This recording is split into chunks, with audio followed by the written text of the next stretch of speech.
বন্ধুরা আসসালামু আলাইকুম। আপনারা কেমন আছেন? আশা করি আপনারা ভালোই আছেন। আলহামদুলিল্লাহ আমিও ভালো আছি। আল্লাহর অশেষ রহমতে আপনাদের মাঝে নিয়ে এসেছি নতুন একটা রেসিপি।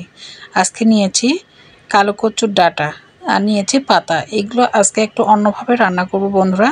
ভিডিওটা প্রথম থেকে শেষ পর্যন্ত দেখবেন। ভালো লাগলে অবশ্যই লাইক কমেন্ট শেয়ার করবেন। আর এখানে আমি একটা কড়াই বসিয়ে দিয়েছি, সেই কড়াইয়ের মধ্যে আমি গরম পানিও দিয়ে দিয়েছি আর দিয়েছি হলুদ আর লবণ দিয়ে কচুগুলোকে একটু ভালো করে সিদ্ধ করে নেব, কারণ বর্ষার দিনে একটু গলায় যদি চুলকায় সেজন্য একটু সিদ্ধ করে নিতে হবে। আর যদি বর্ষার সময় না হতো তাহলে এমনি সময় দিলে আমি একবারই বসিয়ে দিতাম। তাই আমি দিয়ে কিছুক্ষণের জন্য ঢাকা দিয়ে কিছুক্ষণ রেখে দিয়েছি আর খুব সুন্দর একটা সিদ্ধ হয়েছে। এখন আমি পানিটা ঝরিয়ে নেব। পানিটা ঝরিয়ে নেওয়ার পরে দেখুন বন্ধুরা কতগুলো ছিল আর কতটুকু হয়েছে। এখন এগুলো আমি ভাজি করে নেব।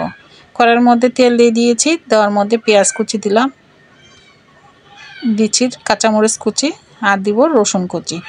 রসুন আমি দুটো দিয়েছি, আপনারা চাইলে এতে বেশিও দিতে পারেন। রসুনটা দিতেই হবে, কারণ রসুন না দিলে যে কোনো ভাজার জিনিসে খেতে ভালো লাগবে না। এর মধ্যে আপনারা ইলিশ মাছও দিতে পারেন, অন্যান্য মাছও দিতে পারেন, যার যেটা সামর্থ্য সে সেটাই ব্যবহার করতে পারে। কিন্তু আমি এর মধ্যে কিছুই দিলাম না। আজকে খুব সহজে অল্প উপকরণ দিয়ে এই ভাজিটা রান্না করব। যদি আপনাদের ভালো লাগে অবশ্যই কমেন্ট করে জানাবেন।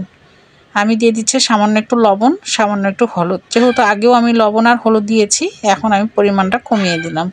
দেওয়ার পরে এখন সামান্য একটু মরিচের গুঁড়াও দিয়ে দিয়েছি। এখন যেহেতু একটু ভাজা হয়ে গেছে, এখন আমি কচুগুলো ঢেলে দিব। দেওয়ার পরে কচুগুলো অনবরত নেড়ে যেতে হবে, তাহলে সুন্দর একটা পানিটা যেটুক ছিল সেটুক পানিও থাকবে না আর একদম খাওয়ার সময় গলায় ধরবে না।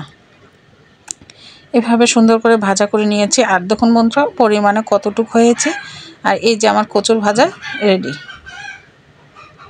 আর এখন আমি পরিবেশন করে নিয়েছি।